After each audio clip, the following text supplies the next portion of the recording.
మనకి సంగీతంలో మనోధర్మ సంగీత కచేరీలు ప్రతి ఒక్కరికి అంటే ముఖే సరస్వతి అని చాలా గొప్ప విద్వాంసులు ఉన్నారు.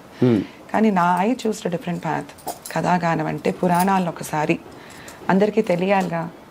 సో పురాణాలు చదువుకుంటూ దానికి ఏ ఘట్టంలో సందర్భోచితమైన కృతియో ఒక కీర్తనో పెట్టి that's a very big homework. అది చేసుకుంటూ పురాణాలు టచ్ చేస్తే అట్లీస్ట్ మన ప్రస్తుతం పిల్లలకు అర్థమవుతుంది. ఎంతమంది అంటే కమెంట్ చేయదలుచుకోలేదు, ఎంతమందికి పిల్లలకి మన పురాణాల గురించి తెలుస్తున్నాయో తెలియట్లేదు.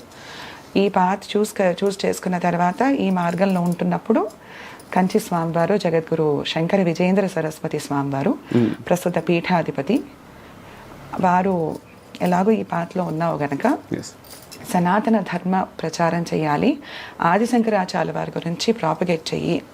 ఇంకొక మాట కూడా ఉన్నారు, మనం ఇంట్లో చూసుకొని ధర్మాన్ని ఆచరిస్తూ బయట నేర్పించాలి గనక ఇంకా నేర్పించు వెళ్ళు అనేసి ఆయన వారి ఆదేశానుసారం ఇంకా ఓకే.